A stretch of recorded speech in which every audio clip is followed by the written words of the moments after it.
O teatro baiano não seria o mesmo sem ele. Sua versatilidade e sensibilidade proporcionaram a descoberta de muitos dos maiores nomes nacionais que se destacam na TV, no teatro e no cinema brasileiros.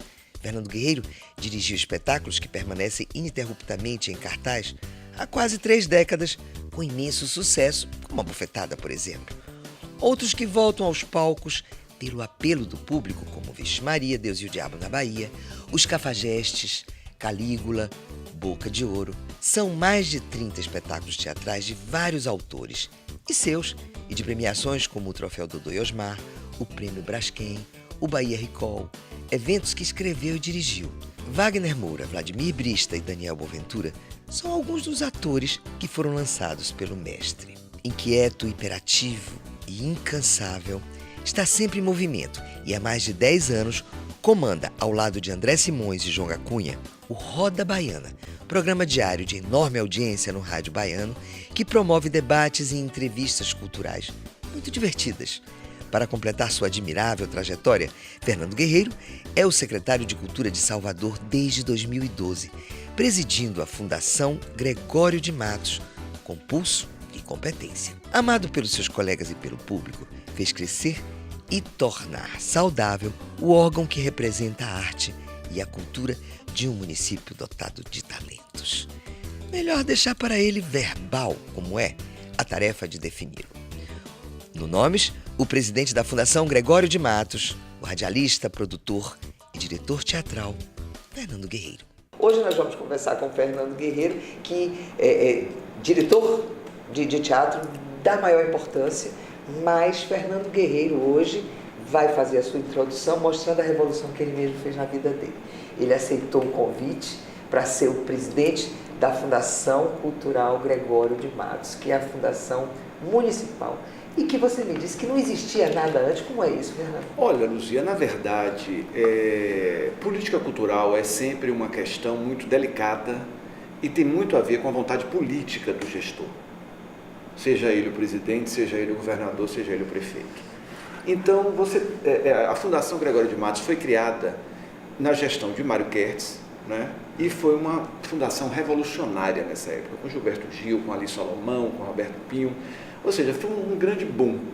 Depois disso, ela teve alguns momentos em que ela funcionou, mas, de um modo geral, ela ficou meio relegada no segundo plano, pelos gestores municipais, não pelas pessoas que estavam aqui na Fundação. Porque eu não consigo ser um bom gestor se eu não tiver o respaldo do prefeito, no caso. E aí, a vida inteira, eu fui convidado para cargos públicos e sempre disse não, não, não e não. Dessa vez eu não tive como recusar. E aí foi aquela cantada, vamos. Eu falei, olha, eu gosto sempre de, na minha vida, me reinventar. Cada fase da minha vida eu gosto de uma grande novidade. Teve o rádio, que eu estou há 10 anos no rádio, né? Com o Roda Baiana. Com o Roda Baiana, o Roda Baiana. 10 anos. Então, assim, eu assisto o Roda Baiana quando estou em Salvador, assisto todos os dias. Pois é. Fio Veras com PH, então fio com PH. Não é fio, é fio. Fio Maravilha, não. Não é Fio Maravilha. É De onde vem esse nome? Você escolheu o Fio Veras, é o seu nome de batismo. Qual é o seu nome? Meu nome é Felipe. E aí, eu disse assim, não, nunca experimentei um negócio desse.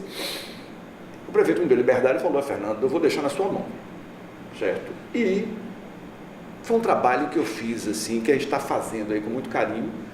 A gente voltou a ter uma política municipal de cultura na cidade de Salvador. Quando eu entrei aqui só fazia o 2 de julho. Hoje a gente tem mais de 30 projetos dentro da Fundação. Criamos, junto com o apoio da Câmara de Vereadores, uma lei de patrimônio, implantamos o sistema municipal de cultura. Como é lei de patrimônio? Hoje a prefeitura pode tombar monumentos. Não só, então você tem o IPHAN a nível federal, o IPAC, né, a nível estadual, e você já tem hoje o setor de patrimônio dentro da prefeitura. E o LIC, que a Fundação é quem mantém, quem faz a manutenção desses prédios. Exatamente. Então a gente já tem essa lei de patrimônio, a gente já está dentro do sistema de cultura, temos uma política de editais, voltamos com o projeto Boca de Brasa, reformamos os espaços todos, temos um selo literário, João Paulo Ribeiro, com publicações, lançamento de publicações. Agora acabamos de aprovar também na Câmara a lei do Viva Cultura, que é a isenção municipal de ISS e ICMS para projetos culturais. ICMS não, ISS e IPTU. Ou seja, Hoje nós temos uma cidade que tem uma política cultural. A Fundação voltou a existir, a Fundação voltou a fazer parte da vida da cidade e dos artistas. Isso com muito trabalho, com uma equipe muito boa, que eu posso, assim, aquela velha tradição de que funcionário público não faz nada é mentira. Aí muita gente, eu trouxe algumas pessoas muito importantes, a Silvia Russo, que é minha chefe de gabinete, que foi uma grande contribuição, né, para mim, assim, porque é uma grande administradora, e é o meu parapeito, porque qual é a grande complicação do artista gestor? Se eu pudesse, eu dava dinheiro para todo mundo. Porque tem um emocional, eu não deixei de ser artista, eu estou gestor, mas eu sou um artista. Então você dizer não para um outro artista, para um colega com um projeto com maravilhoso, seu caráter, né, Fernando? aí a gente porque faz. tem gente que consegue ser Aí a gente faz você assim, não. meu Deus, que agonia, entendeu? Então, tem que exercitar isso e dizer, olha, a demanda é muito maior do que a oferta, a gente tem que ir administrando, por isso tem a política dos editais, tem a questão do projeto, para você realmente... Vocês lançam mão de leis de benefício como a Rouanet e o Faz Quer dizer, Cultura? na verdade, a gente tem as leis municipais, a Rouanet Federal, o Faz Cultura do Estado, e a gente agora tem o Viva Cultura, que é municipal, que vai começar a rodar então o ano que Viva vem. Cultura é isso. Exatamente, né? então é a lei municipal. Então a gente está conseguindo criar uma sinergia muito boa com a classe, né? Hoje já tem vários projetos e, assim, o que é que eu me preocupei muito desde o início? Descentralizar o apoio da cultura. O que é isso? A gente tinha Salvador muito apoiado da Barra, Centro, Pituba. Salvador hoje é uma cidade monstruosa. Você tem uma Cajazeiras, você tem uma área imensa na cidade. Então eu tive uma preocupação grande de democratizar espacialmente esses recursos. Para que todos Para que tenham todos tenham à cultura. acesso à cultura. E acesso ao apoio. Porque assim, tem grupo, às vezes assim, se diz 10 mil reais não dá para nada. Para determinados grupos do subúrbio é uma revolução. Então assim, desde o início, que minha grande satisfação é assim, nós já atingimos 70 bairros da cidade com os projetos. Né? Então isso Quantos é muito bom, bairros tem em 70, Salvador? 100 e poucos. Então a gente conseguiu realmente avançar muito nessa ocupação da cidade, do apoio, né? E ainda fazemos muito pouco. Assim, eu digo sempre que a gente não tem muito que avançar, mas de repente voltamos a atuar na cidade. E para mim tem sido uma experiência, Luz, impressionante, porque é outro mundo.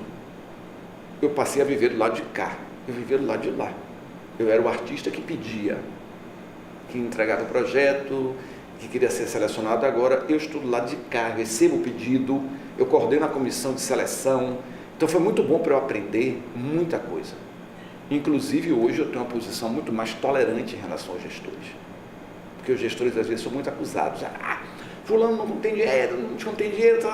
As pessoas esquecem que é uma rede, que tem uma Secretaria da Fazenda, entendeu? Que tem um líder geral, o prefeito, o governador, o presidente. Então assim, o gestor, às vezes ele trabalha amarrado, é difícil. E a gente sempre tende a responsabilizar o gestor. E na verdade não é bem assim, tem muita coisa envolvida. Agora, dá muito trabalho. Agora, quando você vê o resultado, né, porque a burocracia é um monstro. Eu tive que exercitar um tempo oriental. Eu sou absolutamente acelerado. Então eu tenho que usar os dois lados. O lado acelerado é para fazer tudo andar. Porque se você não tiver isso, não anda. E o lado zen é para entender que a burocracia não adianta. Porque se você passar por cima dela, você vai responder processo o resto da vida. Eu não tenho o menor interesse de ficar velho nos tribunais. Não? Não quero terminar meus dias, entendeu? Por aí. Nós precisamos que você execute vários outros trabalhos. Não quero estar respondendo processo, vendendo coisa, não. Então, eu sempre tento lidar com os dois tempos. Quando tem que andar, porque aqui, entenda, você tem que ter uma energia dobrada, você não pode piscar. Porque senão não anda. Então tem que fazer andar. Agora, ao mesmo tempo, quando a burocracia aparece, você tem que ir namorando com ela, né? Tem que ser uma paquera. Como é que vamos fazer? Não pode ser aqui, pode ser ali. Aí é outro tempo. Entendeu? Porque aí é uma coisa que, inevitavelmente, eu explico aos artistas. Por exemplo, eu sou um servidor público. Eu não posso, de repente, escolher um projeto de um e não de outro, sem justificar. Um outro dado muito importante. Tem que falar com o artista, assim, ele tem que entender que na hora que eu escolho, não é que sou eu escolho, na hora que a gente diz assim, ó, nós vamos apoiar tal projeto. E por que não? Por que é o projeto A e não é o projeto B? A gente tem que dizer isso para o Tribunal de Contas, porque é um dinheiro público. Então não é pelo meu bel prazer que eu vou dizer, vou patrocinar A, B e C. Não. E por isso que eu gosto sempre, apesar de ser muito polêmica, que eu acho que a política de editais é boa nesse sentido. Porque aquilo fica justo, sai da política de balcão. Entendeu? Tem critérios, não é simplesmente chegar uma pessoa, claro que tem um notório saber. Armandinho, eu vim aqui e quero fazer um projeto, eu vou discutir Jerônimo, entendeu? Brau, ou seja, tem pessoas que estão já numa situação tal que você não vai questionar. Mesmo assim, você pode dizer, que tal você adaptar esse projeto a tal característica da política cultural? Aí vamos conversar. Agora, na hora que você abre uma seleção, você tem que ter uma estruturação e o artista tem que aprender a lidar com o lado prático. Isso é uma dificuldade. As pessoas não querem fazer um projeto, as pessoas não querem documentação, então isso cria uma dificuldade. Eu entendo que, por exemplo, uma manifestação popular, entendeu? Tem determinadas situações realmente que você tem que criar uma legislação própria e tal. Né? Uma pessoa já bem idosa, que tem uma tradição oral muito forte para ser preservada, eu não vou exigir que essa mulher, para a documentação, faça um projeto. Mas a maioria dos casos é uma adaptação. As pessoas estão acostumadas a trabalhar ao Deus dará. E agora está melhorando muito. Né? O último edital daqui eu tive 600 projetos e pelo menos 300 eram muito bons. Entendeu? Muito bons. Aí eu só podia selecionar 120. 120. E foi desesperador. Foi desesperador. Mas 120 assim, já chegou aqui em Alméria 300 projetos apoiados. 20%. Então assim, está aí bem avançado. Mas é isso, então para mim está sendo uma grande experiência, entendeu? E gosto muito demais esse aspecto, né? Quer dizer, na verdade eu sempre fui gestor, ligando com a coisa teatral. As pessoas me perguntaram, Fernando, por que suas peças fizeram tanto sucesso? Algumas, porque as pessoas não podem esquecer que algumas fizeram, outras menos, mais, outras menos. Já está. Hoje eu vi uma lista, assisti todas. Não, mas eu assisti quase todas. Mas eu falo assim, por que hoje eu vi uma lista. Por que a Bofetada tem 27 anos, 28 em cartaz? Porque existia uma gestão minha sobre a Bofetada que foi, em seguida foi Lelo. Lelo hoje está gerindo a Bofetada. Então são dois bons gestores. Porque o sucesso, ele pode acontecer. Se ele não for bem administrado, ele vai para água abaixo. E você sabe, melhor do que eu, que N artistas conseguiram afundar carreiras porque não souberam administrar. Talentosíssimos. Às vezes eu prefiro o mediano, bom administrador.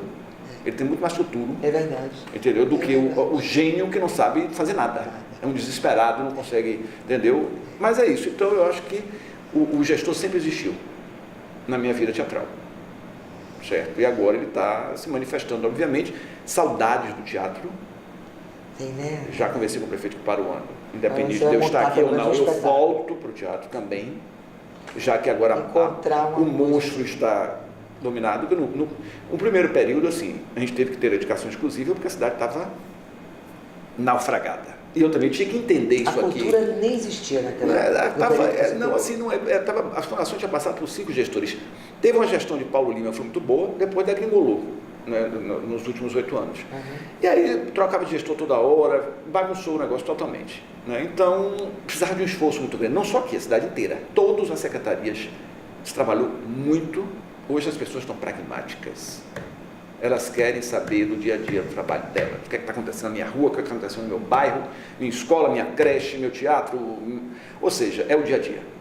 E eu vou te dizer que se trabalha muito. Eu chego a me assustar com a quantidade, assim, 5 horas da manhã já tem zap, 1 hora da manhã tem zap rodando, entendeu? É um negócio. Então isso se faz com prazer, porque a gente vê o resultado. Fernando Guerreiro fez o público baiano entender que teatro também nasce na terra da felicidade. Não saia daí, a gente volta já já.